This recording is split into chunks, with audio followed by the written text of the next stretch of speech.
Merrimack TV is committed to our community. From gavel-to-gavel coverage of town and school board meetings to updates on town services and projects, we aim to keep you connected.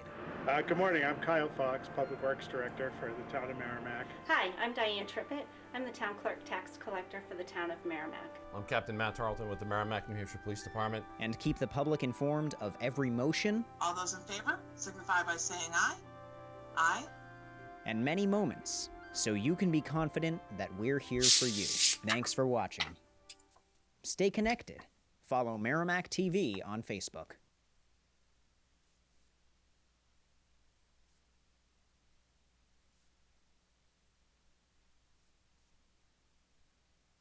All right, thanks, Nick.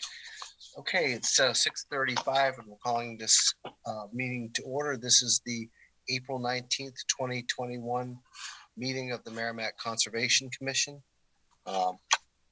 Consistent with Governor Sununu's Executive Order number 12 and pursuant to Executive Order 2020-04, which was extended by Executive Order 2021-06, this commission is authorized to meet electronically, and we are doing so.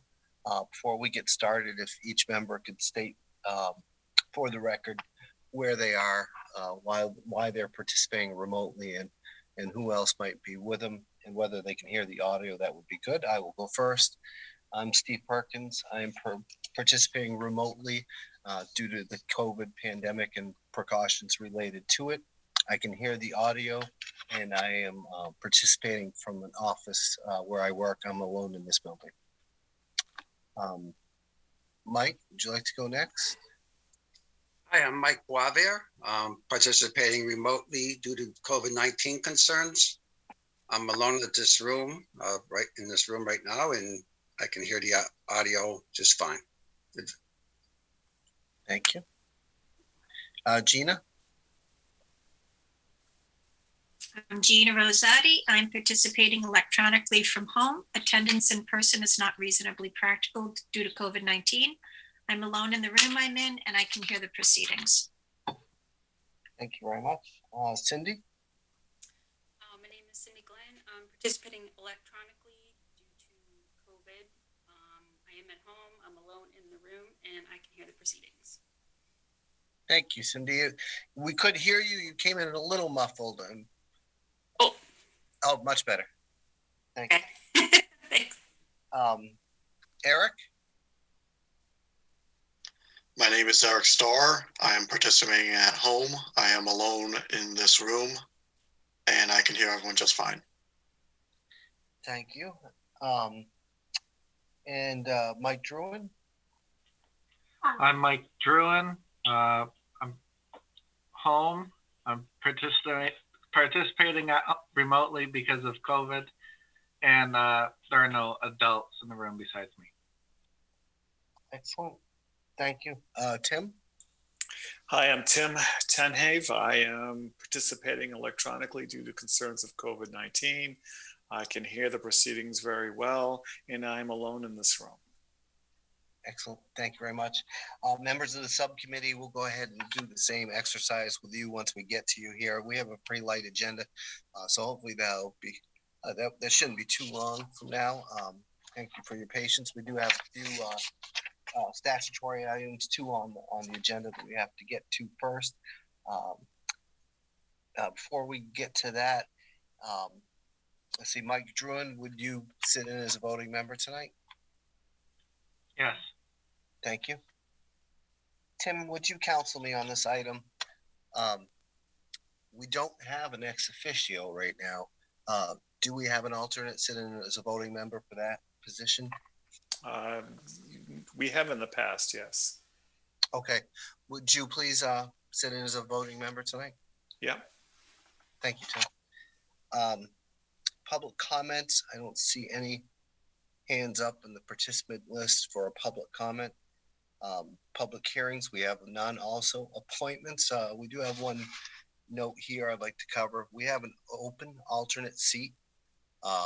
The appointment committee and myself, I think it was November, we did interview Ellen Cobb, who had expressed interest in joining the commission.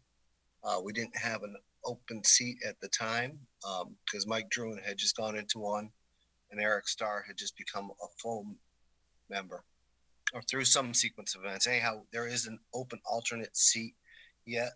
I'm open to further discussion, but if no one wants to discuss, I will ask the appointment committee to move her into that vacant alternate seat. Would anyone like to discuss? Okay. Moving forward, statutory and advisory business. The first item we have is Garrett Berube, applicant, and 385 DW Highway LLC, the owner. Review for the recommendation to the planning board to permit a mixed-use development consisting of single-family dwelling and contractor storage yard. The parcel is located at 385 Daniel Webster Highway in the C1 General Commercial Aquifer Conservation and Elderly Housing Overlay Districts. Tax map is 4D-3 lot 090. Who do we have on to speak to us about that project tonight? Myself, Garrett Berube. Good evening, Garrett. Would you like to start by telling us about the project?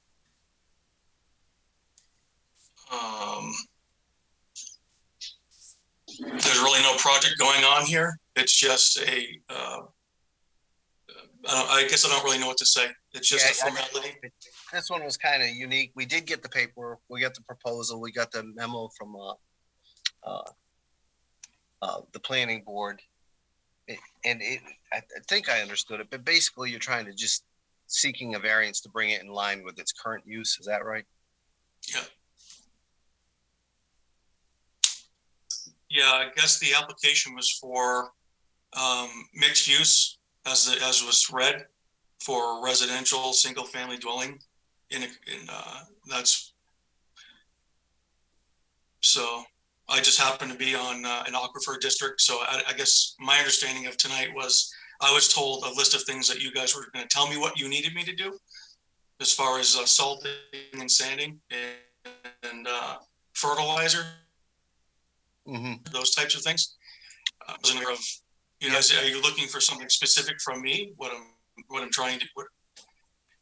No, where is the, it didn't come to us in the form it normally would. Where it was the snow removal or snow storage area on that property? Well, it's a third of an acre lot. So if you have a driveway, the end of the backyard away from Daniel Webster Highway is where I plow my yard, and I let the sun melt it from there. Does that make sense? Mm-hmm. It's a third of an acre lot, so it's not a very big property. So did look very straightforward. Did anyone else have concerns or comments or questions? Yeah, I guess I'm confused then by the earlier comments. So are there changes being proposed, or is it complete and matches the drawing and we're just going through the paperwork effort? Is that a question for me? Yeah, it is. Yep. So I bought this existing property with everything on, here. I've owned the property for a little over a year. We didn't develop the site. We haven't made any changes to it. It's just trying to make it in compliance with as close to the current regulations as possible with, appeasing the town. Like the planning board, the zoning board, and this meeting was the third thing that I needed to attend. So I wasn't really aware of this process. Like, I've never done this before. Mm-hmm. So it's not anything that we're changing at this time. So is this a residence with a business? It is that's what yes. Yeah, it's a C1 commercial property. Yeah.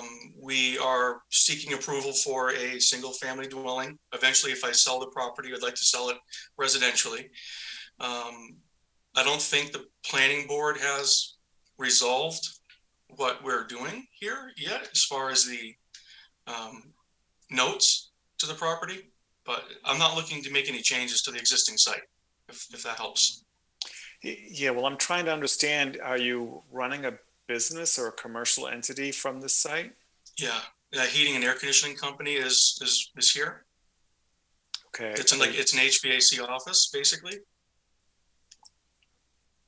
All right. So you have employees at the site?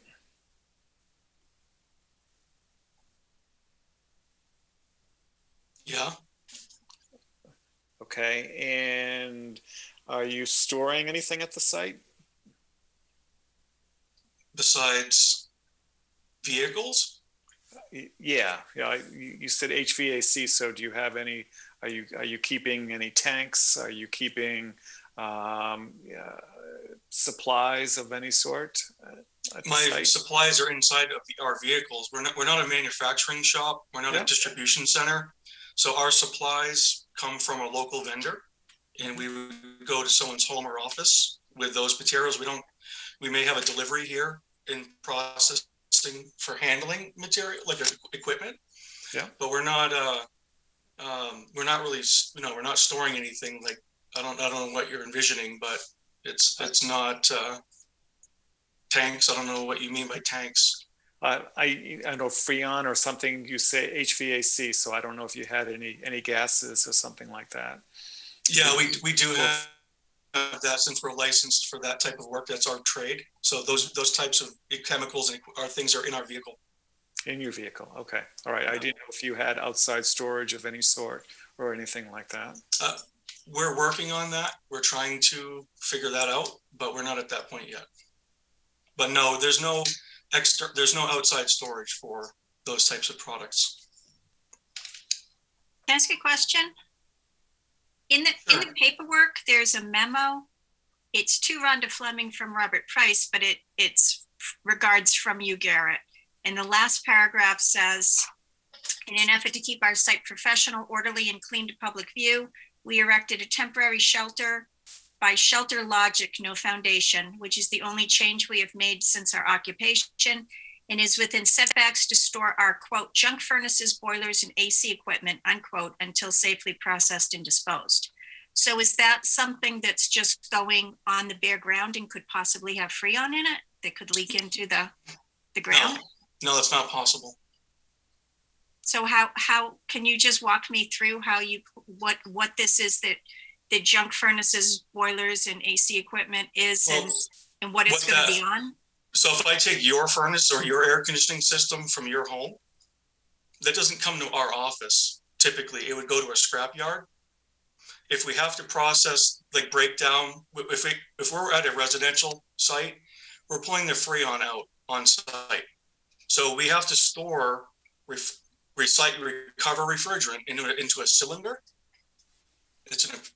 That's how the process works. And it goes to a distribution center where we trade in an empty tank with a full refrigerant tank. And that's how that process works. So we don't process that refrigerant here. It's done at customers' locations. So that will never be on site. That refrigerant will never be on your site to be stored. What's the purpose of the question? Well, the purpose of the question is to make sure that Freon's not leaking into the groundwater. That's not how it works. I'm not on the HVAC class tonight, I don't think. I'm not trying to put you on the spot. I'm just trying to understand this. Okay, well, there's a bunch of YouTube videos on HVAC if you want to look them up. I'd rather you explain it to me. Okay, so we pull, I come to someone's home, we pull refrigerant out of their leaking system or problem system. How it pertains to me, bringing that back here, it's maybe we have to unload a vehicle after a day on someone's site. Then the next morning or the week after, we'll take that full refrigerant cylinder and dispose of it at a supply house. That's the process. It's in a sealed container. And it's not a liquid. If it gets exposed to the atmosphere, it's a vapor, it turns into a gas, it evaporates. So refrigerant has to be stored in a cylinder that's designed for that liquid refrigerant. Therefore, we bring a full liquid cylinder, if it's exposed to the atmosphere, which is not what we do, it turns into a vapor, which you can't see. So we're regulated by the EPA, our trade, and we have approved some in tanks. So it's your own oil sitting in a yard somewhere. That's not what it is. It's a 30-pound cylinder typically. So. Okay, I just by reading it, I just wanted to make sure that I understood exactly what you're doing. I can help clarify that. So instead of me taking junk furnaces from people's residents or commercial sites and lining them up along Daniel Webster Highway, we have a shelter that we erected temporarily so we can just, winter came, we're trying to make things orderly and neat. So instead of lining up Daniel Webster Highway with a bunch of junk equipment, I was sarcastic in that letter, but we typically just dispose of the equipment. We bring it to a scrapyard, we cash it in. It's the process. So if at the end of the day we have a trailer or like a tow behind or a vehicle that we need to dispose of our equipment, like the old heating equipment, it has to get brought to a scrapyard. So we don't store that stuff here. It's not a junkyard. No, I understand it's not a junkyard, but can you understand how I would read what was in that memo?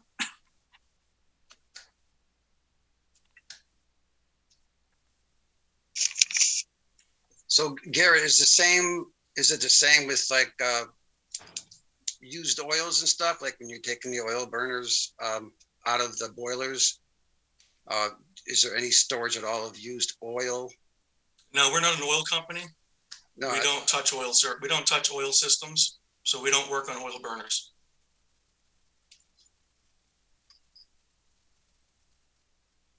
We do like gas, like natural gas, propane, okay, warm air systems, and like refrigeration systems. So basically, the typical process for us, say we have to book up a job, and the materials either usually gets delivered to the end user. So we just order the equipment from a vendor, and it goes to a home or an office somewhere. So there are times when we have to receive a delivery of equipment that's brand new just for staging purposes while we're waiting to schedule the job. That's typically handled, we put it into our vehicle for the day to deliver and start a project. That's typically how we don't sit on those pieces of equipment. We're just waiting for them all to be staged, I guess.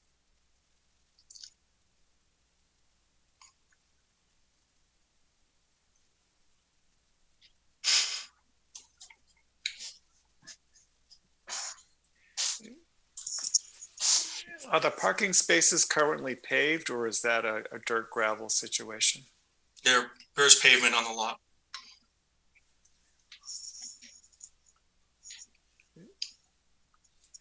Is there, where does the water run when it rains? Does it run off the back of the property? Does it run out to Daniel Webster Highway? I'm trying to understand how the water flows.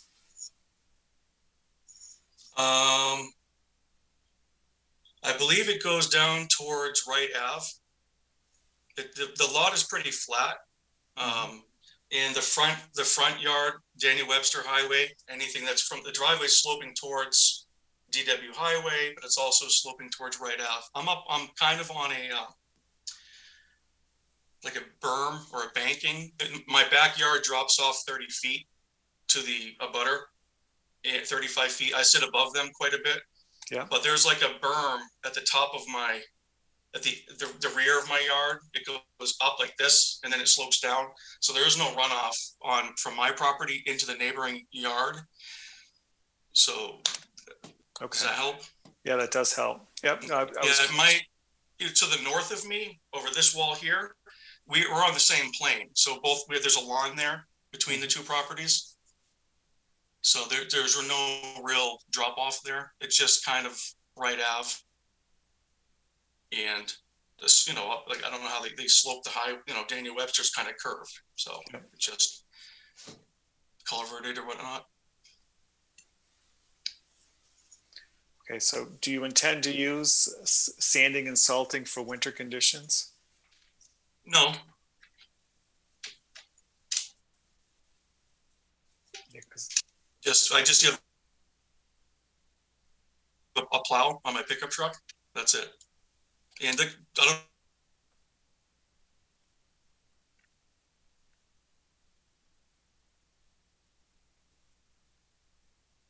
Garrett, we seem to have lost you.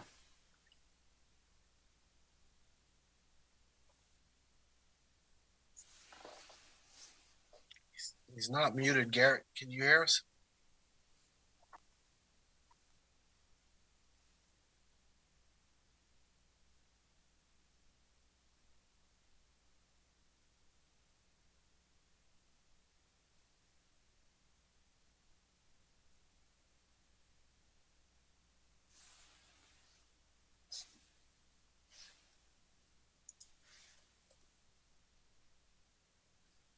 Oh, no, thank you, Nick.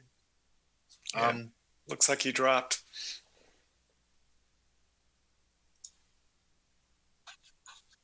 We all saw the packet for this statutory item. I really don't, it wasn't clear to me what the planning board was asking us to provide them. It wasn't clear to me.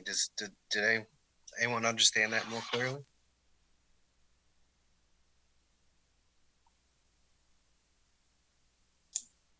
There we go.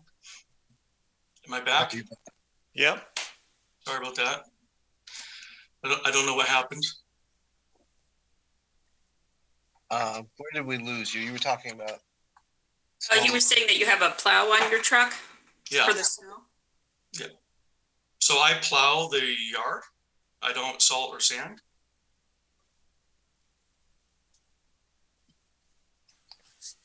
Okay, do you do any, have you done any landscaping or use of fertilizers or anything like that, or intend to? No, the property had plants on it when we moved here, when we purchased the property. There's very little lawn. There's very little yard. Previously to our occupancy, this was a dog grooming location. So actually in the whole rear yard, it's just like little pebbles for landscaping. I don't know what you call it. It's like, it's not crushed stone, but it's some sort of like loose rock. And there's no real lawn back there. And there's a very small frontage that's lawn. And I just use, rain or water. I don't do anything with that. Mm-hmm. The rain and the sun, that's my fertilizer.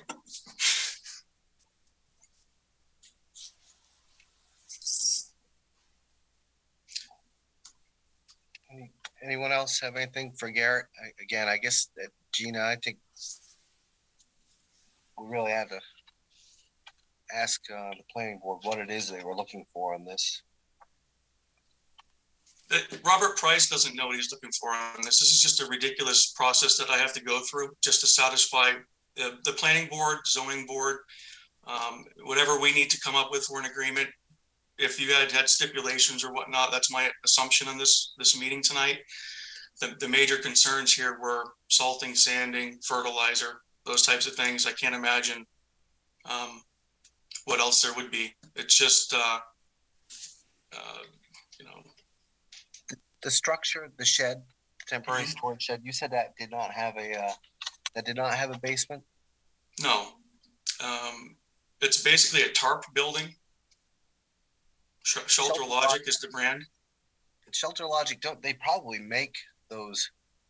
Do they make I know they're not free, but do they make a like a secondary containment type of floor that you eventually might plan on putting under that? No, see that type of building, you can pour a foundation if you like a pad if you want, but that would be considered like a permanent structure when you put the foundation in or the footings in. And ultimately the goal at this property, I'd like a detached garage to park my personal vehicles in. That's the reason why I wouldn't waste money on an effort like that, just to put something underneath a tarp building, I guess. So when I realized, I introduced myself to the community development department in hopes to being able to find out the path to put up a detached garage. And then once we realized it's not as straightforward of a process from my understanding, get approvals and permissions and whatnot, I decided not even to bother with that until this process was complete. Right. We're not looking to develop the site. Not to belabor the point, but I guess the only reason I keep coming back to that is the only description we have been provided of what is actually going in that temporary, or I guess semi-permanent shed, was a description of things that I think normally would require a permanent floor and some kind of secondary containment or drainage system or a filtration system or a fuel water separator or one of those things. I mean, so I don't know. Yeah, I guess maybe could you explain again what goes in that? Not necessarily the duration, but what items are stored there on any sort of temporary basis. On a temporary basis, it's my tools, a car, some like yard equipment, like rakes, shovels, wheelbarrow, stuff that you would normally have in your garages, I guess, or sheds. It's not used for work. So the memo that I wrote was just to encompass any possibility of like for staging, like used equipment, for example. So I was trying to explain, maybe I over-explained it, but the purpose of that was to let people know that we're not trying to store our old, junky equipment that has to get disposed of. We're not trying to, make it unsightly. That was the purpose of that comment. Ladders and equipment. Anyone else have any other questions? No, I guess just to clarify, so what we're looking for from the Conservation Commission on any project is to ensure that that water that rains down on the site is properly infiltrated into the ground. In that process, it doesn't pick up oils or gasoline or other contaminants because all our water for the town of Merrimack comes from the ground. We're looking at salt usage and sand usage because salt itself is very water soluble and can penetrate the ground and create an issue that way as well. We look at fertilizers for the same thing. You're high above the Merrimack River, but if you are using certain fertilizers, they tend to create issues in the river, as well as Horseshoe Pond, which is very near your parcel. Horseshoe Pond has been subject to certain bacteria blooms that have popped up in the summertime, which are they're dangerous to animals and people and stuff like that as well. So that's really the reason why we look at water and fertilizers. And if you were a pet business, what do you do with pet waste? If you were an automobile service location, what do you do with the motor oils and things like that? If you're storing vehicles, if one of them has a gas tank leak, what happens to the fuel? Do you have a fill prevention kit or cleanup kit? All those things, just to preserve our environment. And that's really the nature of our questions. So. Yeah, so I'm not an auto shop like that, yeah, so we're not. Yeah. It's not. The purpose of that garage is like I have a 28-foot extension ladder. Mm-hmm. I don't want stuff out in the snow. That type of stuff. It's nothing really in there it's not really used for work. It's just stuff that I just where do I put my plow at the end of the season? Right currently it's at the end of my driveway, but I'd like to transition it over so it's out of the property. So it's really not used commercially. Like I have a 1985 Trans Am in there. It's a project car that I take it out when it's a nice day and drive it. So it's not like I want that out in the rain. But it just, that type of thing, like Craftsman tool chest, that type of thing. They're just stored in there. I can't use that structure as a garage. No, it's not able to function for that purpose. It's just not feasible. So typically, and again, I mean, I didn't mean to put you on the spot. It's when I saw the junk furnaces, I'm sure after Tim explained, you can understand why, furnaces and air conditioners would kind of, ring our bells here with things like Freon that we don't want going into groundwater. So I show that you are going back to planning board June 1st. Yeah, correct. Okay, yeah. So what I'm going to do is, we can give you a rundown of what we typically talk about. We talk about Green Snow Pro, snow and ice removers, which it doesn't sound like you're going to need. We talk about low phosphorus, slow release nitrogen for any fertilizing, which it also sounds like you're not going to need. We talk about using hay instead. We talk about using straw instead of hay. If you were going to be doing anything that required erosion control, which doesn't sound like you're going to need that. So essentially, I'm gonna try to get in touch with Robert Price tomorrow and just find out what are they looking for from the Conservation Commission as far as a letter for recommendation. Would it be helpful to visit the site to see what's here at all? I've seen the site. I mean, I don't need to go in. I don't think any of us need to go in and actually see it. It's just a matter of, I guess we're just looking for assurances that you've pretty much explained the Freon is contained. So we're just looking to make sure nothing leaks into the groundwater. Yeah, refrigerant just evaporates to like air. Wow. You can't see it. But, no, do we really want refrigerant evaporating into the air either? I mean, if it's not legal to do that. So we don't do that. It's not legal to let it out. Right, right. So we have to dispose of it properly. So that's done on the customer's site.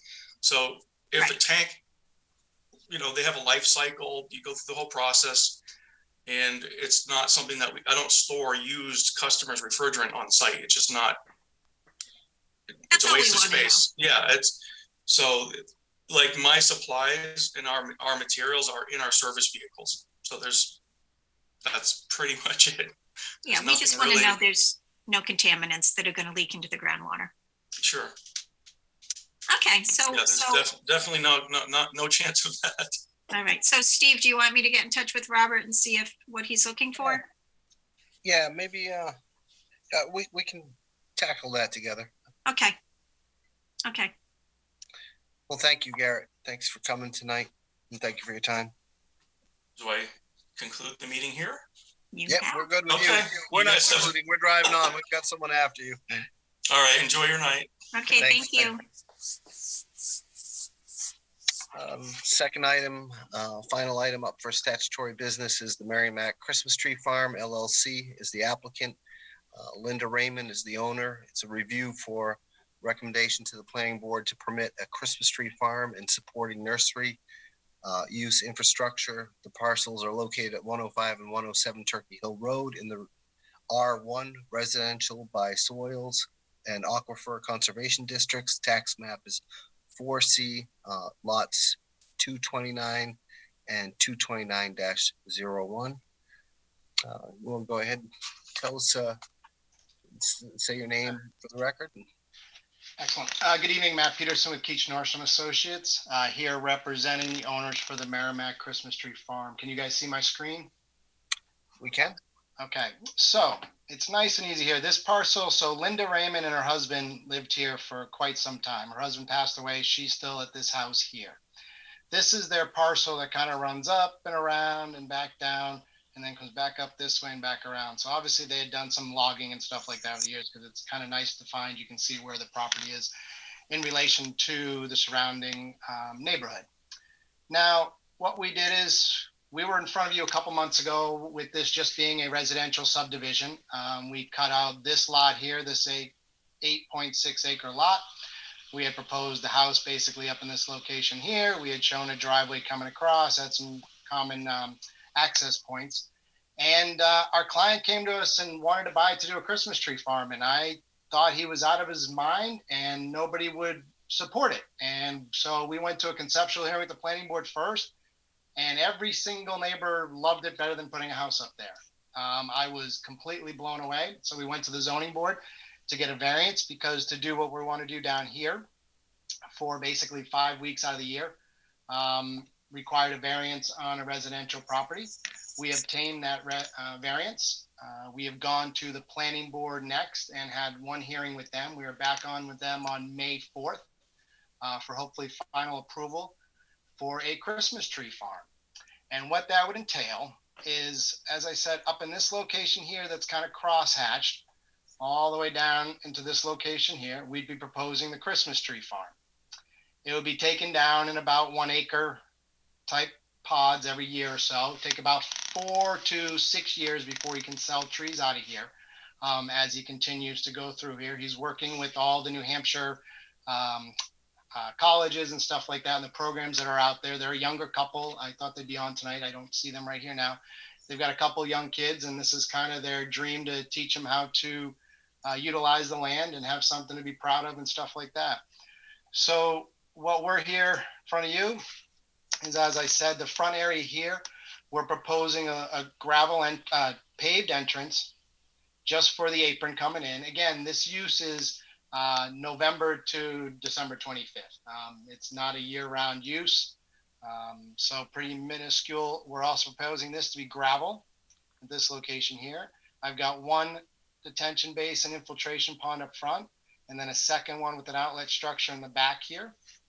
We proposed a little snack shack. We showed little areas for porta pots. Again, this is temporary type stuff. We have temporary lighting proposed, and then some vegetation in the front there, not much. Again, we're here for 5 weeks out of the year. I've asked for waivers on the landscaping in the parking lot where it's going to be dead the time people would actually come to visit it.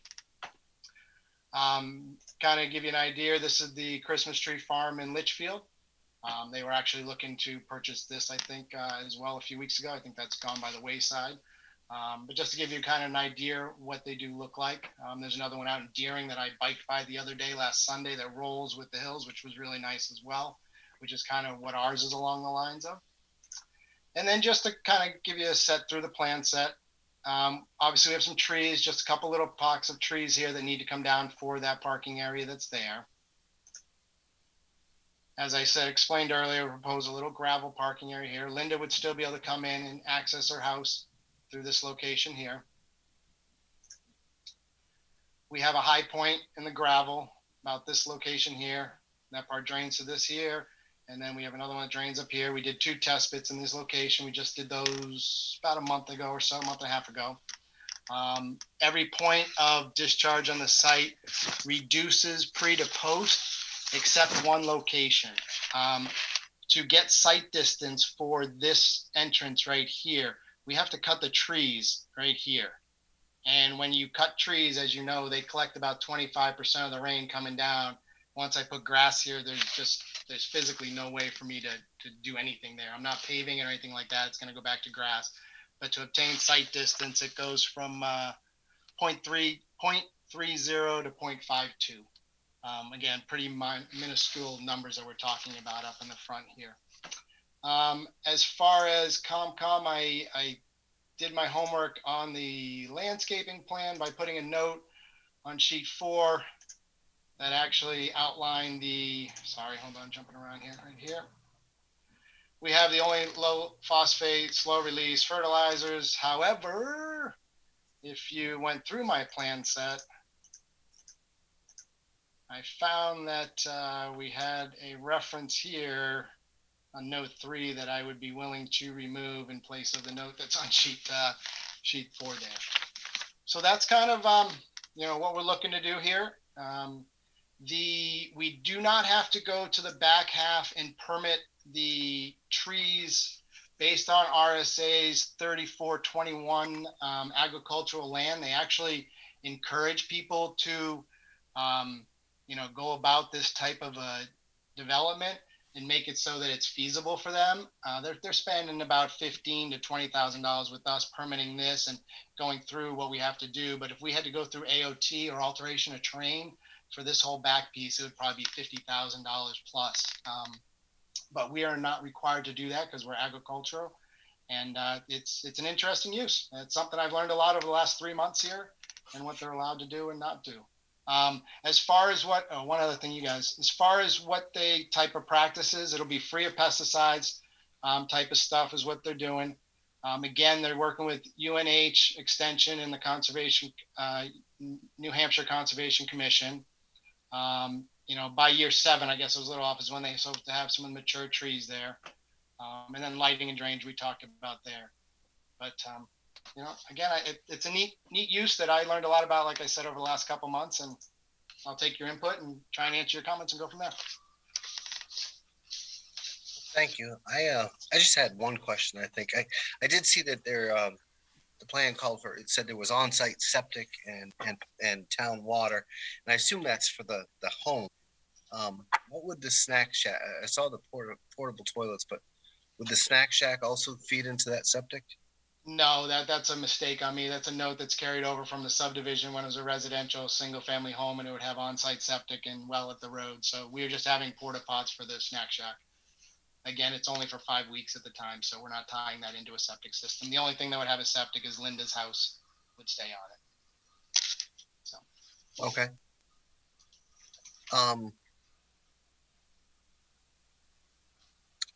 Yeah.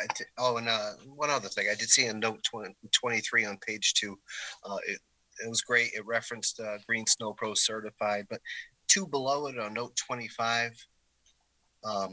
It referred to snow removal storage areas being marked on that plan, and I zoomed in pretty close and I didn't see those. Could you just maybe on your shared screen here show us that? We would have to, they're not shown on this plan here, but I would have to add them to the grading plan, and I would put them, plow it up to this location here where I've got a drip edge before it and before the pond, and then obviously down in this location here in the pond that's here. We're talking from, again, November to December. And quite honestly, the last 5 years, I'm not sure we'll have snow. We haven't had snow very early lately. But those would be the areas. Obviously with Linda's, I'd probably throw a little over in this location here too with her driveway, but I can add that to the plans. Okay. Those are the only questions I had. Who else had questions? I do, Steve. Okay, go ahead. So Matt, sorry, but 2 years ago we got 24 inches of snow, like the 10th of December. The most snow we got all that winter. And that's my point, right? And then it was gone the rest of the year. Right, yeah.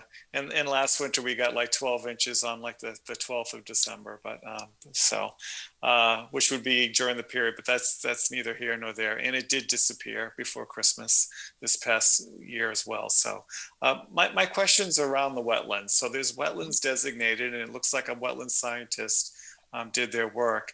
How close are the trees going to get to the wetlands? Are they going to stay out of the 40-foot buffer or out of the 25-foot buffer? I kept them out of, I thought it was hold on. It looks like the 25-foot, but I wasn't. 25-foot, yes. Okay. I propose a 25. All right. And then to go with that, the homes along Acacia Street, yeah. They all have a massive wetland that's mostly on their properties, not on this property. How close to the property line are you thinking? Yeah, it's really hard to tell in there, but that dark area really is a wetland. I mean, it's a standing pond. I used to live near that neighborhood and walk that street probably 3 times a week. So I am quite familiar with, viewing this property through Acacia. So, but along that property line, which I guess is mostly east, right? Or mostly south, I guess. Yeah, southwest. I guess my question, because I'm not familiar, but this wetland kind of goes up in here, and then there's existing drainage easement that was given way back when. This might be, does it go the whole length of it, you're saying also? Yeah, pretty much goes the whole length. If you Google Earth it, you can actually see it better. But I just was curious because right now the plans look like it went all the way to the property line, and I'm just concerned in a few places you might get close to the 25-foot buffer. It's more just for observation, just to make the your client aware of that wetland area. And I don't know if your wetland soil scientist looked along that border. I would hope, but you may want to have it delineated because the soils themselves might be wetland, even though there's no standing water. So I know he's gone out there with some of the UNH people to test the soils and that kind of stuff. So I'll bring it up to him. It's a good point. Yeah. We don't play with that.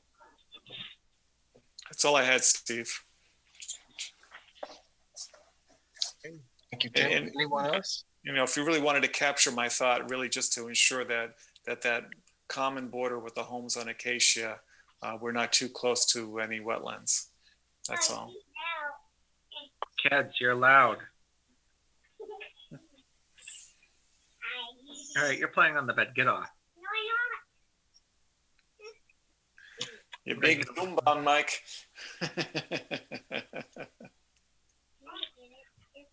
All right, so I think it's back to you, Steve. Okay. Anyone else? Any other questions? No? Okay, well, thank you for your time, Matt. We'll return our recommendation to the planning board. I would have tried to help the first one, man. But I got him his variance and he didn't like my proposal afterwards. So unfortunately, thank you guys for your time tonight. Yeah. Have a good night. Next, under new business, the only item we have there really is the Greater Woods Subcommittee membership.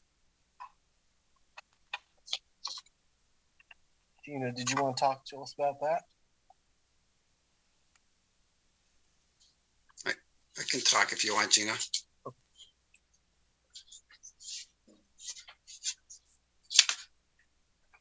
So you guys have gotten Amy Simino and Paul Labree's letters. You read those? Amy Woods. Oh, Amy Woods, sorry. Hang on. Are there any, does anybody object? I know that subcommittee has lost a lot of members lately. And so I knew Paula Bree was interested. And when I ran into Amy out in Greater Woods, she expressed interest and she told me she was out there all the time. And so she contacted, stay in touch. She did that. And so I think I recognized her name there. And so we reached out to her and she wants to be on the Greater Woods subcommittee also. Sound like a good idea? So what does the subcommittee look like today, and how many members do we have out of how many members? Right. I mean, I don't know exactly because I'm not on that subcommittee. I wish Gage was here. Yeah. And I know Matt is gone, and we heard from Nat a meeting or two ago, and his intention was to leave in the near future.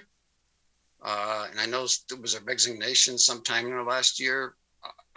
The subcommittees are really hard to keep track of right now. I mean, I don't know. I live by Greater Woods. I found some people who are interested. So I thought I'd try to get them involved. Yeah, my question was just to make sure that we didn't create an extra large subcommittee by adding members and not knowing the state of the previous ones. Yeah, I don't think that's going to be the case. Yeah, I hear you. Yeah. So Do you want to know who's still in? Yeah. Sure, because I can't update even the website to know. Okay. So our school board member will remain Shannon Barnes. These are the people that we need to reinstate because everyone's expired. Mm-hmm. Steve Marble is still interested. Jeffrey Kors is still interested. Nat Fairbanks said he'll do one more year.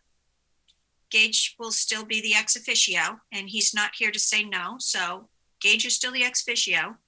And then we'll add Paula Bree and Amy Wood. And then we'll have Mike. Would that be around 7 members. So that will be 1, 2, 3, 4, 5, 6, 7. And no alternates at this point then? I don't know who would be an alternate, so. Yeah. Yeah, okay. And Nat has indicated that he has only got another year or so. Nat's just 1 year. Yeah. So, I mean, at this meeting, we should probably decide what the term's gonna be. We're gonna need to, I'm not even sure how you want to do this, how we want to vote for everyone to, do we need to do everyone individually? Oh, to reinstate their terms and stuff for the whole committee? Is that what you're talking about? Yeah, I guess the question would be though, that we're gonna have to stagger the terms so everyone doesn't expire at the same time. Okay, maybe they're somewhat staggered already, though. You have some that, Everyone's expired, some only want to go on for one more year. just Nat. So what we could do, I mean, Shannon, I think goes year by year anyway, because she's the school board member. So we can do Steve, Jeff, Paul, and Amy for 2 years. And then, Mike, how were you on there before? Were you a full member? Because I didn't see your name on the list. I'm not a member of the Greater Woods Subcommittee. I was years ago. All right, so you're not a member. So without you on there, we have 7 members, including everyone, which is a good number. So, all right. Do we want to, Mike, do you want to make a motion first to appoint Paul and Amy? Yes, sir. Make a motion for the Conservation Commission to appoint Amy Woods and Paul Labrie to the Greater Woods Subcommittee for, should I give a term? Give an expiration date, so it would be 2 years from now, so it would be June 30th of 2023. Okay, June 30th, 2023. Yeah, don't we go to the end of July? July? No. We can go to the end of July, July 31st. Yeah, because we typically have our annual meeting in July. And that's when we would be doing all our nominations and stuff like that. So around that time. Yeah, you're right. And the members of the commission itself go to June 30. So we don't want to have that overlap. Okay. You know what I mean? So sounds good. So July 31st, 2023 for Paul and for Amy. I second. So Steve, you're seconding? Yes, please. Do we need any further discussion about that? Okay, we'll go by roll call vote. I vote yes. Mike? Yes. Gina? Yes. Cindy? Yes. Eric? Yes. Mike Druin? Yes. Tim? yes. Okay. That motion carries 7-0.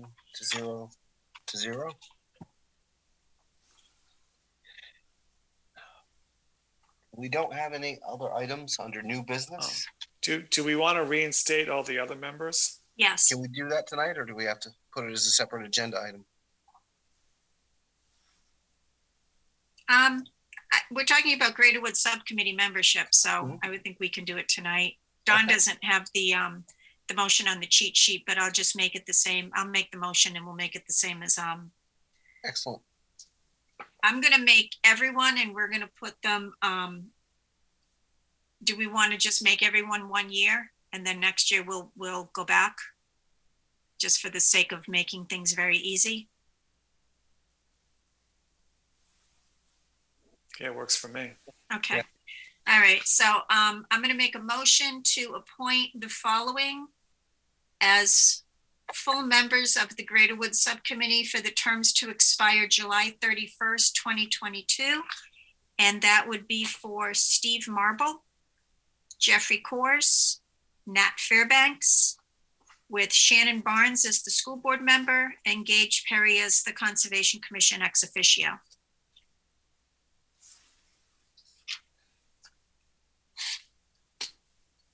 I'll second that. Tim. Thank you, Tim. I think any discussion, further discussion is needed. We'll go by roll call vote. I vote yes. Mike? Yes. Gina? Yes. Cindy? Yes. Eric? Yes. Mike Druin? Yes. Tim? Yes. Again, that motion carries by a vote of 7 in favor to 0 abstaining. All right, any other discussion on this topic before we move on? I have one question before we go through. On Merrimack Outdoors, Tim, is that you and Mike Druin who are going to update Merrimack Outdoors, or? Well, preferably be Mike Druin with help from me. Okay. He and I have not connected yet, so. Okay, because they all need to be updated, but we'll get to Horse Hill next week, our next meeting. Yep. All right, under old business, first item we have is in-person meetings. I guess I can give you a bit of an update.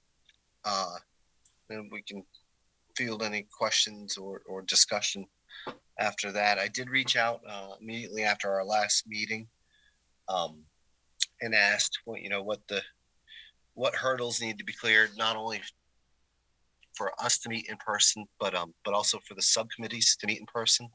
I was told that subcommittees can, in fact, meet in person. Is effective immediately if they. I got that update just today. If they just follow, they have to follow the same statutory guidance. It has to be a published meeting, on a scheduled date at a scheduled location. It could be the gazebo at Abbey Griffin Park. It could be the outdoor classroom at Greater Woods. Notes have to be taken. They have to have enough for a quorum and so forth. But we were given the green light today to commence having in-person subcommittee meetings. So that's a bit of good news. In terms of the Merrimack Conservation Commission and us doing in-person meetings, there's a couple conflicts here. Right now, the only room suitable to do those, the only room conference space where we could have the right social distancing and so forth is the Matthew Thornton room. That room is used on our nights by the school board. So we would have to either look at going to the second and fourth Mondays of the month, or picking a different night of the month, because we wouldn't be able to meet under the current guidelines. We wouldn't be able to meet in the Matthew or in the Memorial Conference room. Our meetings in June are June 7th and June 21st. So certainly, if we went with option, if there were no change in the guidelines, and we went with option 1, which I guess would be going to second and fourth Mondays, they would be the 14th and the 28th.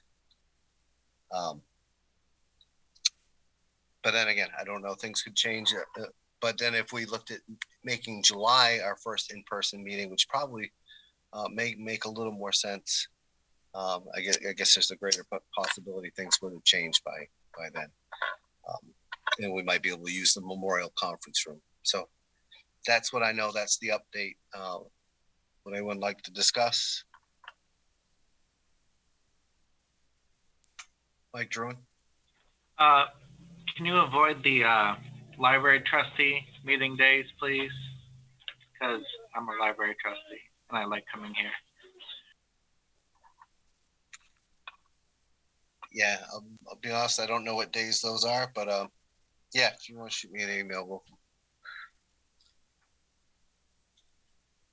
anyone else? I kind of agree with you, Steve. I think the requirements of social distancing and stuff may get a little more easier come July when a larger percentage of the population is immunized. So I don't know if we want to plan on that or not, but I think we might see a change, but that's anybody's guess, right? I appreciate that. And, you know, it's an absolute joy to share these meetings. But just, I, for one, am very eager to get back in person. It's very difficult. I don't feel at times like I do a real effective job, you know, keeping these on track and keeping this time efficient and productive, because there is a dynamic lost in this. I can't see if someone's getting antsy to ask a question. I'm staring at, you know, little squares on here that my old eyes aren't good enough to even, I can't tell you if you're getting impatient, if you're done with this topic. There's an element lost in not being in person. And I totally understand. We wouldn't want to have someone at an in-person meeting who wasn't comfortable being there. So maybe we'll leave it at this. We'll hope to keep our date and hope to continue to use the Matthew Thornton room and hope to make July 14th. Is it the 14th? I'm sorry, the 19th, our first in-person meeting. That's our annual meeting. And I don't want to put anyone on the spot. If someone has, you know, feedback they'd rather just share with me individually on an email after that they're not comfortable with that, then we'll reevaluate and we'll look at something else. But other than that, can we just let's just make that our plan. Sound okay? Okay. Excellent. Was there any other old business items before we give the incredibly patient folks from the Scholar Subcommittee a chance to jump on here? No. Okay. I do have one, but we can cover it after. They've waited long enough. We'll go ahead and introduce them. If someone would, Mike, do you want to start and just have them introduce themselves, state for the record why they're participating remotely, where they are, whether they can hear the audio, and sure. You want to go first, Mark? Just unmute yourself and just say why you are participating remotely since you're on a subcommittee.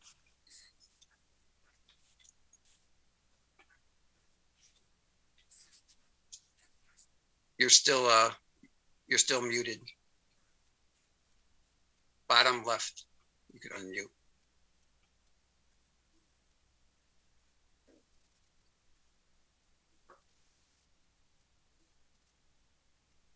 You can, is there see a little microphone if you scroll your arrow to the bottom left of the square?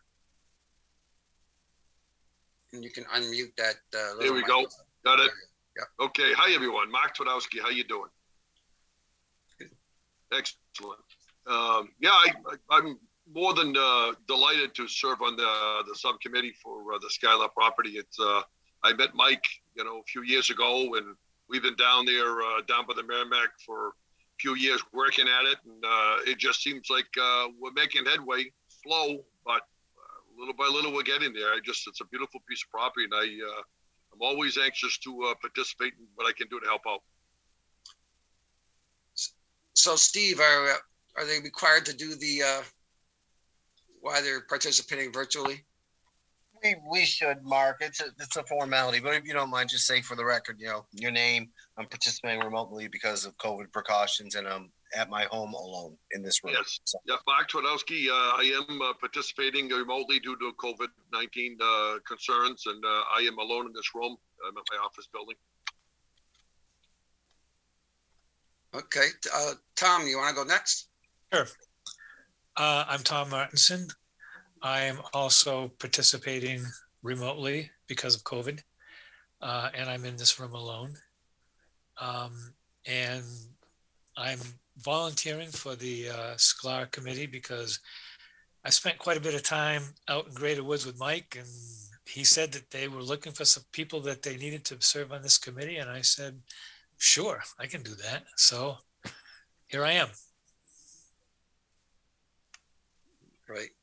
You guys heard earlier, I don't know if you were listening or not, but Steve mentioned that the subcommittees will be able to start meeting. So we'll probably be able to set something up, you know, maybe at the property.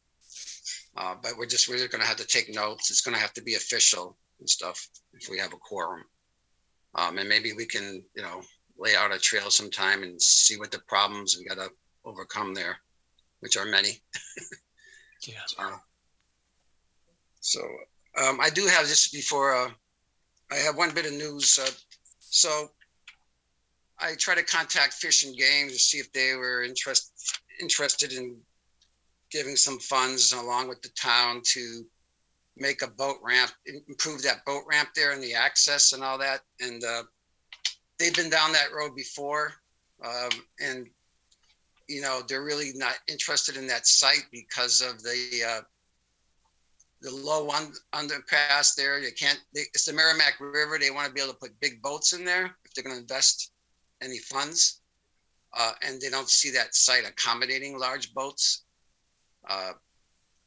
So they weren't kind of got shot down a little bit on that, unless there's some magic proposal that we can come up with.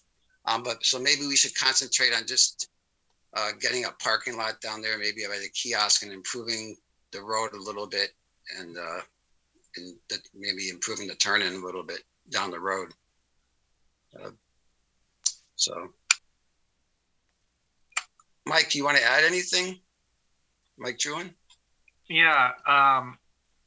Do we need some sort of approval to cut those trees at the turn-in? You're talking about the Flying Eagles? At the, when you turn off Griffin Street? Yeah, we'd have to meet with the town, and they'd have to approve that and do that. That's their property, their thing. We'd have to go through that channel. Right, Tim? Yeah, it's not SCLAR, it's not ours. So you have to manage it with that landowner, which is the town. So yeah, the whole access in there is all town land. So that that's the other hard thing that we have, right? It's not that hard. So. They're cooperative. Yeah, but we have to think of that. So I'm sorry, I'm going to kind of monopolize for a second. So I've been around for the creations of these subcommittees and even prior to having subcommittees, other committees like Horse Hill and all that. And one of the things I'd like to encourage this new subcommittee to do is to do a little bit of brainstorming a little bit and just think about what are the activities you'd like to have at that parcel and where in general you'd like to be doing it on that parcel, and try to put together a conceptual plan as to what you want to do versus going down there and say, hey, let's go do this little project and let's go do that little project. And if you do enough of those little ones, you may miss the fact that there was this bigger one that you really wanted to get to, and now you've made it hard. Like you put a bridge somewhere, or you cut down trees when you wanted to have trees in one spot or something like that. So I take a look at the features of the property, take a look at what's already there, maybe even mark that up on your map with stone walls and existing trails and stuff. And, probably mark where the Thornton Ferry, what we think it used to be by the river and stuff like that. And then just, like I said, brainstorm and come up with some thoughts and maybe create a timeline. Hey, we can do this one first, or maybe sometimes some things need to be done before you can do other things. And then, once you've had that list of things you want to do, maybe bring it back to this commission. I probably won't be on the commission at that point, and just talk about it, because bringing it to a larger meeting like this that gets recorded and it's public will maybe generate excitement. Other people might get involved. Some people might say, hey, I'm a really good bricklayer, and you want to lay some brick here because you want a brick path here, or you want to fix that arch bridge or something like that. And you might actually create some excitement with other people. And I say might because it doesn't happen with everything, but I know when we did it with Horse Hill and our meetings were public and we televised them, people started coming out and wanting to get involved. So I would hesitate to do a bunch of little projects without a big plan. And I know that slows things down a little bit, and it doesn't have to be formal, and you don't need Matt from Keith Nordstrom to come in here and draw up a big drawing and all that stuff. But start documenting and start putting it together, and you might be able to find people who will join you on your road, is your roadmap of activities and help you out. So just my thoughts. I think that's a real good point, Tim. I mean, you have to have a plan first, and a plan that kind of makes sense for the property and see what's there. Mhm.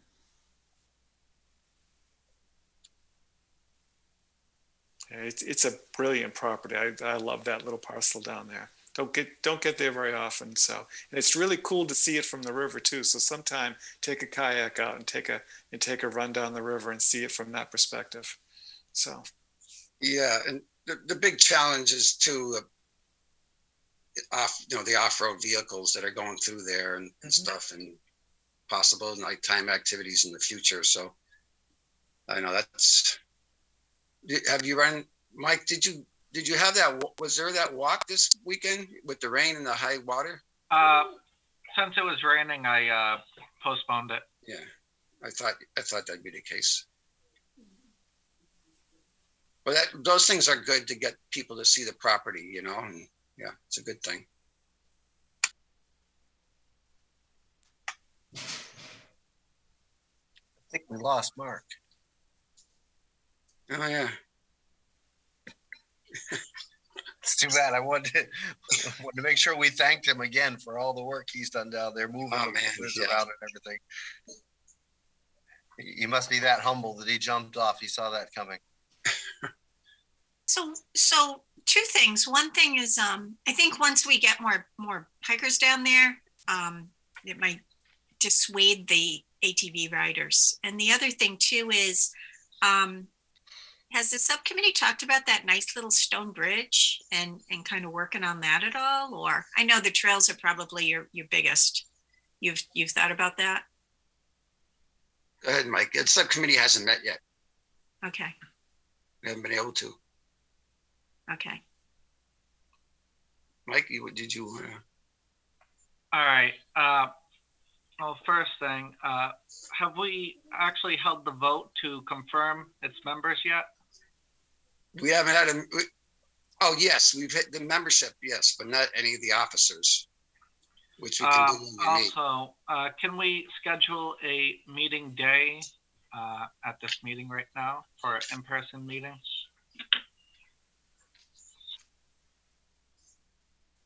You would have to have an agenda and a meeting location.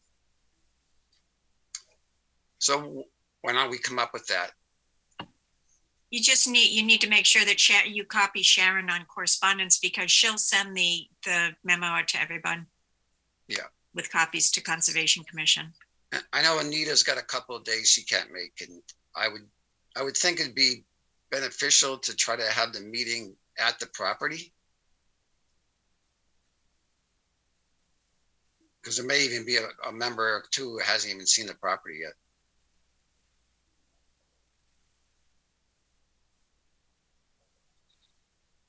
Anything else? Do you have any questions, Tom? Any more questions or anything? Not at the moment. I guess my only comment is from seeing the property, what little I've seen of it. I agree with Tim that there has to be an overall plan. I just see this as being an overwhelming concept of like, what are we doing with this and where are we going with it? And I don't know who's got the, who's going to come up with the master plan, but I think that's, the first order of business.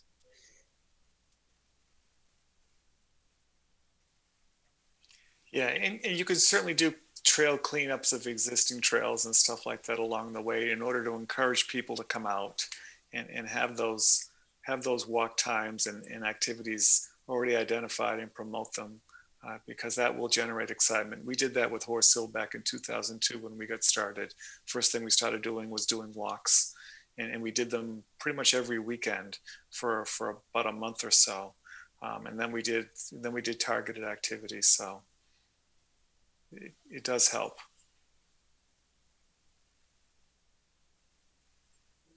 Yeah, I know. Didn't the Boy Scouts just take out a trailer load of trash down there again? I mean, it gets cleaned up and people just dump there. You continue to dump down there. Yeah. But yeah, well, like was said, I think it was Gina, the more you get people down there, the more it'll discourage bad behavior. Because they feel like they're being watched. And you might want to go out of your way and just kind of follow them and then veer off another way just so that they get that feeling, and then you're gone. So you're not harassing them. So.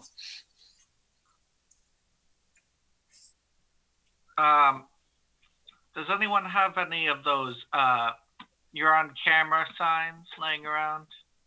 That might help too.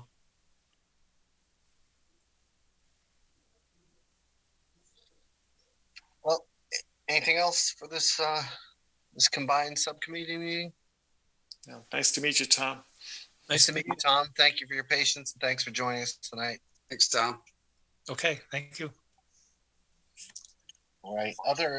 Other business. I do have one related to a communication or correspondence received by the commission. I received a correspondence from I guess a couple of us got it. Matt Scaparius and I got it. It was from Katie Selby, who's with Merrimack High School. She would like to, as part of a student council and garden club project, they would like to plant about 60 seedlings. It's the deciduous tree package that comes from the same place, nursery in Bosquen, where we get ours for the seedling giveaway. She'd like to plant it in town. Matt probably thought one of our parcels was better suited to it. And I kind of agree. What comes in that package is black walnut, sugar maple, red oak, silver maple, paper birch.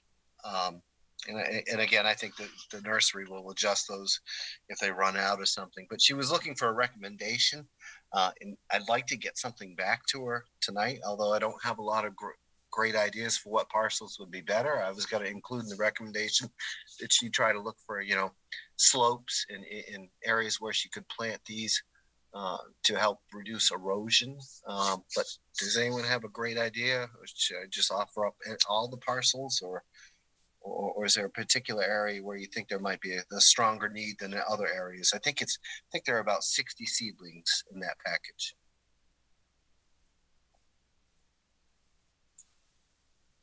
So, when it comes to the black walnuts, you're going to want them, at least a couple of seedlings planted near each other, simply because it's a flowering nut tree that will create nuts.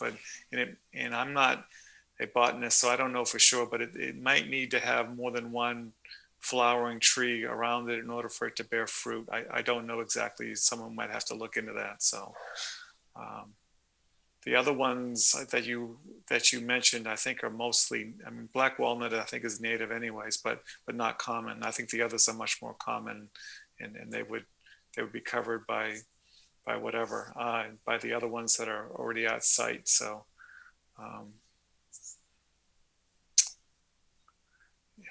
yeah, I'm not sure. Some of the wildlife openings might benefit from having those plants, but some of them are already starting to grow in anyways.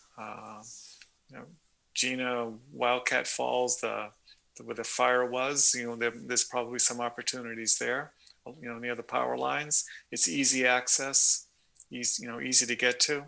So you don't want it too close to the power lines, because then they'll come through and cut them down.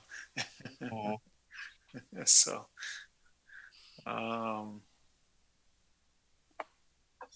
yeah, I think they need to just be aware that, the walnuts are big trees, so you don't want to put it right next to the trail so that it's not, it's not growing into the trail. You want to put it a little bit back. So. Yeah, and while it's really small, it's easy to be not known what kind they are, because I actually have a few of the black walnut seedlings. Well, I had them at my previous home, and it takes them 3 or 4 years before they actually get big enough to really stand out as their own tree. So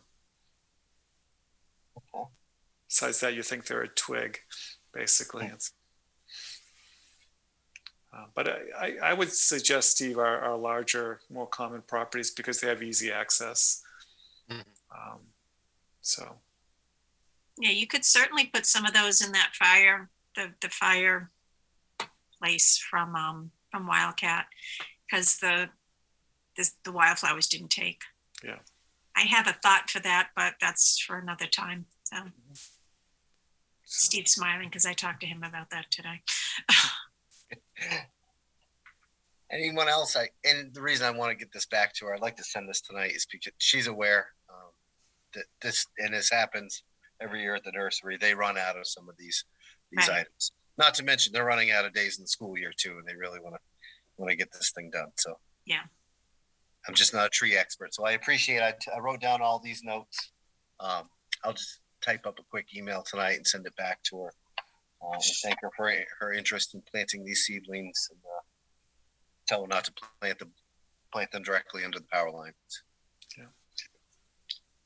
All right. Should I talk about that bridge in Further Woods now, or wait till? Yeah, go for it, Mike, please. All right.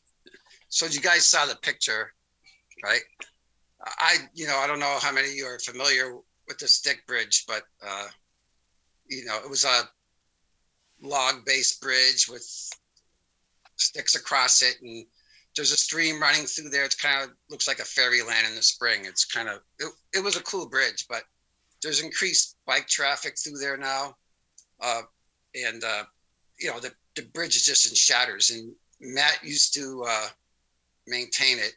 He used to get branches and stuff, but now even the underlogs that support it are shot. And I've heard from a few bikers that were mentioned to me about that bridge, and I go that way sometimes anyway. And it's in shambles. It's broken. It's probably not safe, especially if you ride a bike over it, because you can fall through. The bike tire can fall through the sticks that are the floor of the bridge.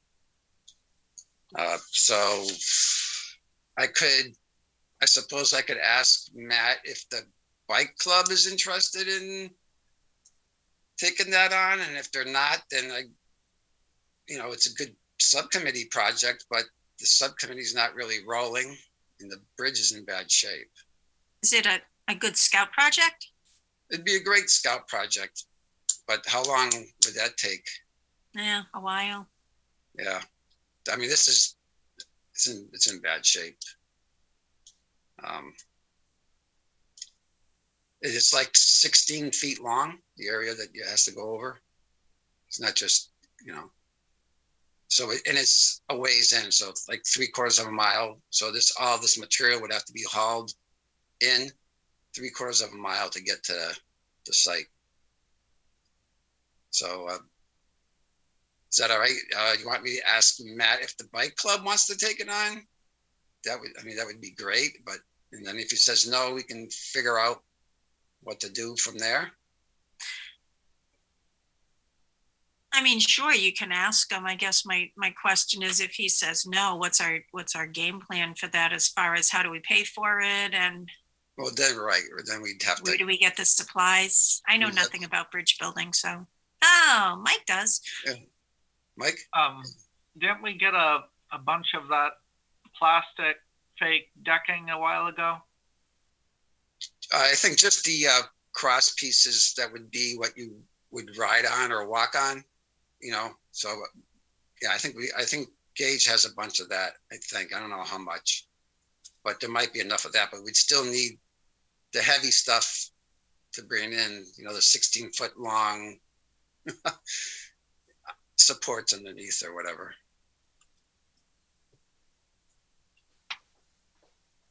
We need a bridge committee. Really? We do. We actually need like some volunteers that are willing to just go out and build bridges. We got so spoiled with Matt. Yeah.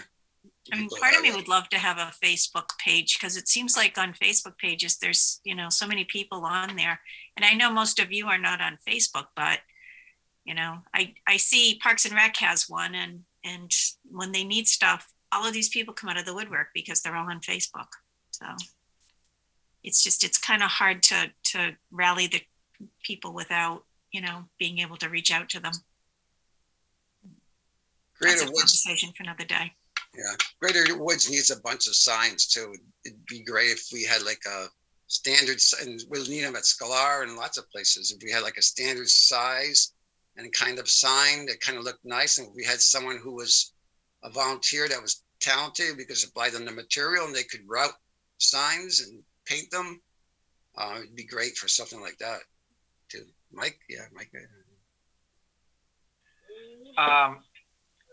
So can we make some sort of construction special project subcommittee? You know, have someone look for members for that among the subcommittees first, and then put it out to the public. And, you know, a lot of people have that as a hobby. Maybe they'll be interested, and we wouldn't be looking every time for people to do stuff.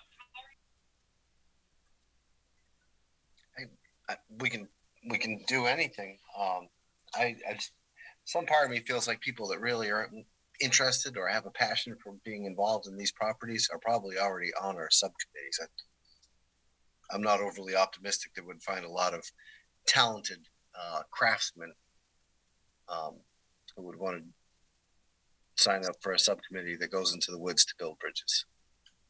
I know Gage has done a couple of bridges too, I think.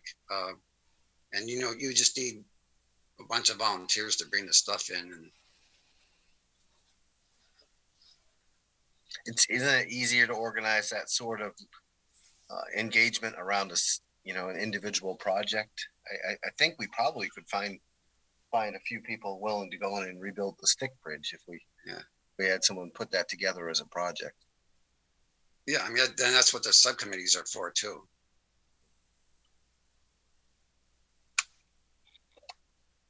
Anything else on that?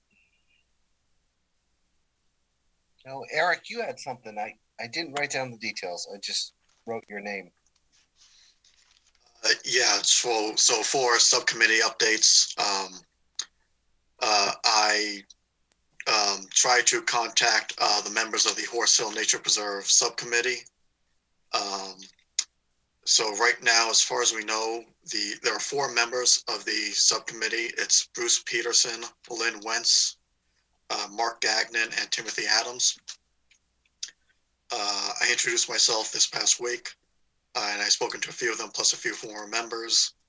The only ones I can confirm who want to stay on the subcommittee are Mark Gagnon and Timothy Adams. I have not heard back yet from Bruce Peterson or Lynn Wentz. Although others have said that they assume Bruce is staying on. He just hasn't had time to contact me yet. Yeah, and so in the past year, so you guys got, I think it was Rose Shajenko, who wrote in her letter of resignation today or yesterday. Don Lally-Berthet, he did not resign, but his term did expire last July. And he and Rose have both said that they're still available to do any projects, although they aren't on the subcommittee, but they're always available for trail maintenance. Sharon Hickey also resigned last fall. So I have talked to a few of the members and recent members. And they basically just said that both during the COVID era and before the COVID era,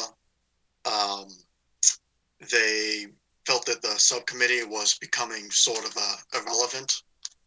They were disappointed by, they don't think their input was being taken into account. And just some of the highlights of some of the things that were written down recently on Sunday, I believe, or Saturday. There seems to be a new trail going up on Horse Hill that no one that I'm not familiar with, and no one on the subcommittee was familiar with. There have been white flags put up and preliminary cuts been made. And I couldn't find any record of this in Conservation Commission meetings. I haven't examined it myself because I just heard about it yesterday. it is, let me get a map here. It is on the, I believe it's on the Horse Hill Summit Trail between post 14 and post 15. So, and the posts are marked on the Horse Hill map. I don't remember, and I haven't examined this myself, so I don't know what it looks like, but according to the subcommittee, there have been some cuts already made and there are white flags to set up a new trail construction. So that is a concern that was a new concern, I guess. Another concern was that last spring, there was some wood cutting. I believe this was regular wood cutting along the power trail, but the effects of it is that it ended up flooding the rocky trail and it created an oil sheen on the nearby wetlands. So it caused some damage to the nearby area. I'm not quite sure where the wood cutting was. I think it was on the power line. And also the subcommittee says that, or members of the subcommittee say that they do appreciate help from the mountain bike people in NEMBA, but they do want to make sure that Horse Hill is not totally transformed into a place just for biking, but it's more for everyone. You know, the bikers, of course, have every right to be on Horse Hill, but just make sure it's not just a place for bikers, but a place for everyone, you know, as a nature preserve for hiking and, you know, for everyone. And other than that, basically the theme of the subcommittee was that they just want to make sure they're still relevant, that they still have a say and there's still communication. Obviously, I will be working on communication. But yeah, they've also noted that about use of the preserve has about doubled during the COVID era. Nothing like what we saw at Wildcat, but it has doubled. Although they have also noted that there is less horse usage, possibly related to COVID. I'm not sure about that, but and that is it, I think. So yeah, that's my update on the subcommittee. Thank you, Eric. Anybody else? Any other updates on the subcommittee's questions? Yeah, Gina. I just want to update on, I did talk to Jeff Littleton and he did say that turtles traditionally start their nesting mid-May. So his feeling was that it was safe for Eversource to go in. So I did tell Connor Tilton that he could go in. They went in last Thursday. They started their work, then it snowed Friday. So they are planning to go back this week and finish up by the end of the week. So I am in touch with Connor. He will let me know and I'll follow up with him and make sure everything is all set. The other thing is Karen Labonte, who is the chair of Wildcat, noted that there is a tree that it's down, it's kind of stuck on another tree. It's a good sized tree. It's over by one of the Michael Laverne Memorial benches. We did contact Lori Barrett from Highway Division, and she said that she thinks that DPW can get in and take that tree down. So we do thank DPW and Lori for that. So I will keep on top of that. Excellent. Anyone else? So Eric, I was just curious, there's a new trail was laid out in Horse Hill? You know, there's a trail that's being laid out? Yeah, so from what I was told, yeah, so let me see where I put in my notes. Yeah, so new trail, so it hasn't been fully cut, but there are white flags set up through the tree line, and there have been preliminary cuts. I don't know what exactly that means. I think that means bushes, but not trees, just by the trail. So yeah, like again, I haven't examined it myself, but it should be in the center of the preserve between post 14 and 15. sort of off of Long Pond or off of the north end of Long Pond. So if anyone has the time to go out there, I won't be able to go out into a Horse Hill probably for the rest of the week, so I haven't seen it yet. But that is what I've heard. And you know, I or nor anyone on the subcommittee is aware of any new trail being allowed on Horse Hill. So that's where the confusion came from. It would have to be approved by this body.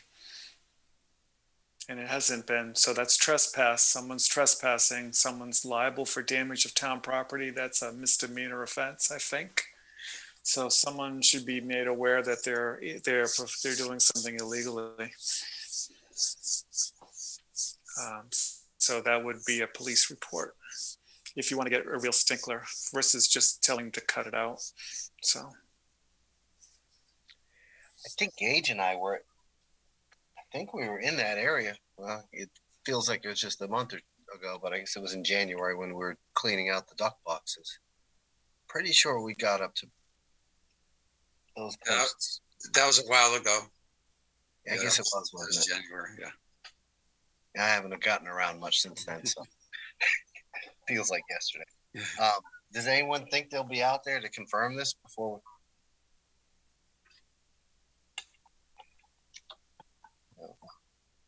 I can try to get out there. It might take several days. Yeah, the weather is not going to be good for a couple of days. So Wednesday and Thursday, I think, is going to be not good for weather-wise. So.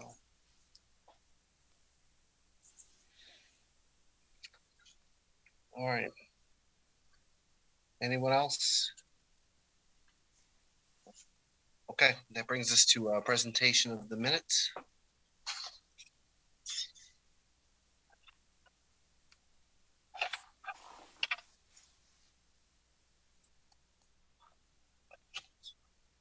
I will make a motion to approve the Merrimack Conservation Commission meeting minutes dated April, wait a minute, that's the wrong date. April 5th. Yep, dated April 5th, 2021, with changes as follows. Second. Cindy, second. By Gina, seconded by Cindy. Who would like to go first? I only had two changes and they were both on page 6. Line 40, boardwalk in the southern/eastern, put an N on the end of Easter. And line 41, it's Bowmen, M-E-N, property. That's all I had.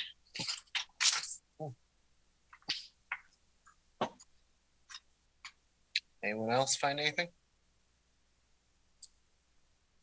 Okay, let's approve the minutes by roll call vote. I vote yes.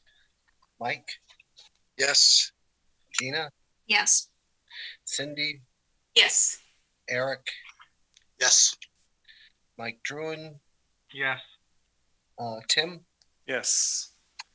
Fantastic. That motion carries 7-0 to 0. We have no one in the gallery. Doesn't look like we have anyone in the gallery to make public comments. I do notice Mark Twidorsky got back on. Sorry, we lost you, Mark. Do you want to unmute? Was there anything else you wanted to tell us before we lost you? I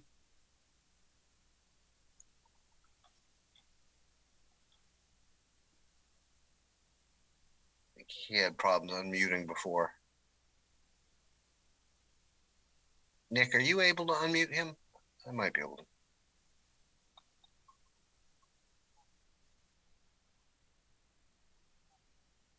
Okay. Well, if he's having technical difficulties, Mark, we did want you to know again how appreciative we are for all the many times you've helped out moving boulders and doing everything else that you've done down there at Scholar. So thanks again for that. Other than that, public comment, I don't see any. Commissioner comments. Let's see, Mike, you want to go first? Yeah, I just had one more thing that I forgot to mention about Greater Woods is there have been a few fires, campfires, on the opposite side from the cul-de-sac on BB Lane, on the other side of the pond. There's like a little worn path, not an official trail, but a worn path that goes around that side of the pond between drilled rock and the pond. And there was an opening. I discovered an opening with people stacking like a teepee of logs and stuff, and there had been a campfire there. So I did what I could at the time to get rid of it, but I didn't get rid of all the rocks. I didn't have gloves, but we should, anybody in that area, we should just be aware of it and check it out. That they're, I don't know who's doing it, but we should be aware of it. All right. Thanks, Mike. Gina? Nothing. Nothing. Cindy, how about you? I don't have anything. Eric, anything? Have anything? Mike Druin? Yeah, I have a few things. So the first one, there's an opening on the planning board, 2 of them right now. And our conservation RSA mentions that one of our members may be on the planning board. We did this in Hudson when I was on the Hudson Conservation Commission. And the reason for it is to kind of help explain our decisions to the planning board and answer their questions. So I think one of us should apply. The second thing is I'm curious, why does the town liaison, the town council liaison vote here? They're not given voting powers by the RSA. I don't have a problem with that. I'm just wondering. I can tackle the first one. I bet Tim could do a better job explaining the second one. In terms of the first one, the RSA does give us, or the statutes allow us to have representation at the planning board. I myself and others might disagree. I'm pretty comfortable that the planning board reads our input. I mean, Gina and I put that together, and previous chairs have done that too. And we spend a lot of time on these statutory advisory business items. We collect a lot of notes. We scribble them down, in between Gina's scribbles and my scribbles. We send them some pretty concise but pretty well thought out recommendations. And I'm confident that if they didn't understand what we were telling them or why we thought something was important, I think they would ask us for that feedback. And personally, I would feel more comfortable giving them that feedback in response to their questions as a group. I wouldn't want to be the sole representative to give that to them, because as you see here, I don't contribute as much to that, that questioning during those discussions as some of the other members do. But I think any of us would feel that way, but tell me if you disagree.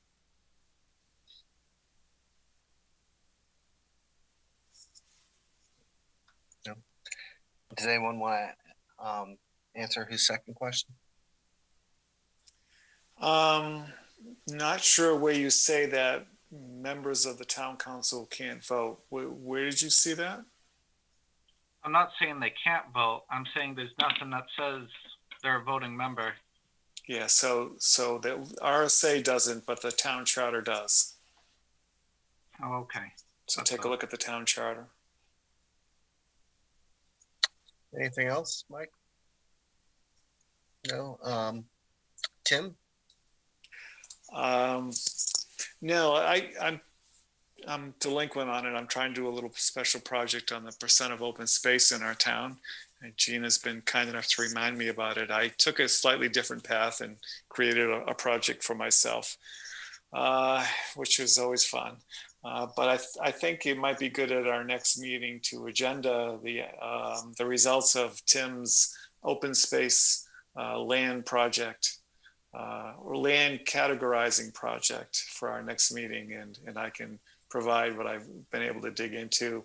I think it's just an interesting piece of data and something you might want to keep long after I'm gone. So, Can I ask a question to piggyback off that? Go ahead. Do you have a number that I can give to him? Does he need it today? No, he needed it last week. I thought he said his meeting was in June. So It is. I think he's been asking for it. So yeah. When do you think you'll have it? I'll have it this week. This week. Okay, yeah. I'll let him know. Okay. Fantastic. And I only had 2 notes here. We did get the notification our seedlings are ready for pickup, so I'll grab those this week. I'm just waiting to I don't think they're available till after Wednesday, but I'll get them. I just got to touch base with the orchard, make sure we can use the cooler again. But the other thing, I guess, May is turkey season. So if you're out in the woods, particularly in the very early mornings, wear some orange, put some orange on your dog. That's all I had for comments. Someone like to make the last motion? Motion to adjourn. Second. Motion by Tim, seconded by Cindy, by roll call vote. I vote yes. Mike? Yes. Gina? Yes. Cindy? Yes. Eric? Yes. Mike Druin? Yes. Tim? Yes. Yes. By a vote of 7-0, motion to adjourn passes at 8:20. Thank you all for participating and have a great night. Yeah. Bye now. Good night. Good night, everybody. Night. Night, night. Merrimack TV is committed to our community. From gavel-to-gavel coverage of town and school board meetings to updates on town services and projects, we aim to keep you connected. Good morning. I'm Kyle Fox, Public Works Director for the town of Merrimack. Hi, I'm Diane Trippett. I'm the town clerk tax collector for the town of Merrimack. I'm Captain Matt Tarleton with the Merrimack, New Hampshire Police Department. And keep the public informed of every motion. All those in favor signify by saying aye.